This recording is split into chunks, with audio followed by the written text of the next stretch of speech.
Traditat e të parëve. Rreth Jezusit u bashkuan farisenjtë dhe disa skribë që kishin ardhur nga Jeruzalemi. Aty vënë re se disa prej nxënësve të tij po hanin bukë me duar të papastra, domethënë të palara. Tashti farisenjtë dhe barë hebrejt nuk hanë bukë pa i larë duart deri në mbyll për arsye të dukeve të parëve. As nuk kthehen nga tregu, nuk hanë gjë pa u larë me parë. Janë edhe shumë gjëra tjera që i bajnë për shkak të traditës, larjes gotash, katrovash, enësh, remi, rryzash. Prandaj farisenjtë dhe skribët e pyetën Jezusin, pse nxënësit e tu nuk i mbajnë traditat e të parëve, por hanë bukë me duart e papastra? Ai u përgjigj, mirë para foli për ju, o shtira cak. Isaia ku shkoi, ky popull më nderon me buzë, kurse zemra e tyre është larg meje. I kot është kulti që më bëjnë kur mësojnë kinse mesim të hyjt, rregulloret që i qitën njerëzit. Ja, lini pas dore urnin e hyjt e mbani traditat e njerëzve.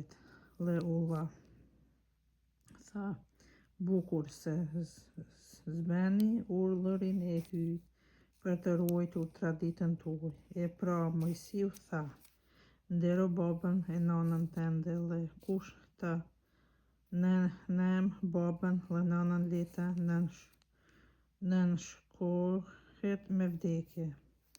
E ju përkundrazi thoni, nëse ndokush i thot babait ose nënës, po e shpall kurban, domethënë dhuratë të shenjtë, ndihmën që ju ua takon prej meje, atë nuk e lejoni t'i ndihmoj me babait dhe nënës. Kështu s'bën fjala e hyjt për hir të traditës suaj, që ju vetë e bëni traditë për vete, e bëni edhe shumë punë të tilla të ngjashme me këto. Atëherë e thirrri përsëri popullin rreth vetes dhe tha, më dëgjoni të gjithë dhe më mbani mend, s'ka asgjë përjashta njeriut që mund ta bëjë atë të papastër duke hyrë në të, por çka del prej njeriut, ajo e bën të papastër. Kush ka vesh për të dëgjuar, le të dëgjojë. Kur u ndal prej turmës e hyri në shtëpi, nxënësit e pyetën për vështrimin e shëmbëtyrës. Ai u tha, si, po as ju nuk qenkeni në gjendje ta kuptoni? Po a nuk e kuptoni se asgjë që hyn nga jashtë në njeriun nuk mund t'i bëjë të papastër njeriun, sepse nuk i hyn në zemër, por në bark e del në nevojtore. Kështu Jezusi i shpalli të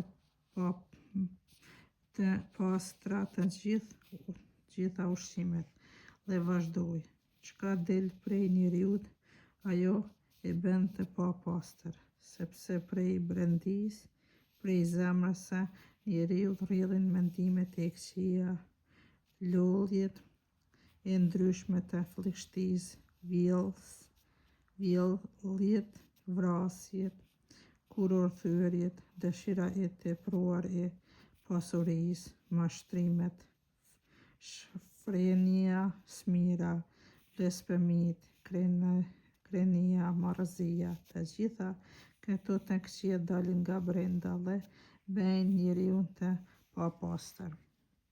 Feja e gruas Sirofenikase. Jezusi u çua prej andej, shkoi në krahinën e Tirit, hyri në një shtëpi e dëshironte të mos di kush, por nuk mund të mbetej i fshehur, sepse menjëherë e mori vesh një grua, vajza e të cilës e kishte në trup shpirtin e ndytë. Ajo erdhi dhe u hol para këmbëve të tij. Gruaja ishte pagane me përardhje sirofenikase. I lutej ta dëhonte djalin prej vajzës së saj. Ai tha: "Prit një herë, të ngihen fëmijët, sepse nuk është mirë të merret buka e fëmijëve e tu qitet klyshëve." Ajo përgjigji: "Po, zotëri, por edhe klyshët hanë nën tryezën dramcat e fëmijëve." Ai ju përgjigji: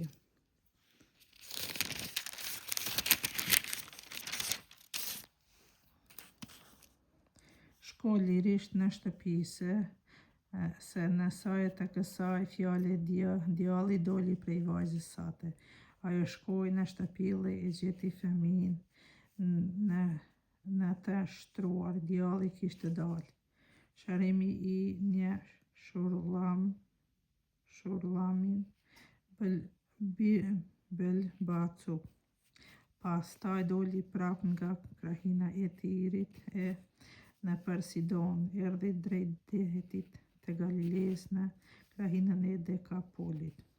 Ja solla një shurllaman që mezi fliste dhe ju lutën ta verë dorën mbi të.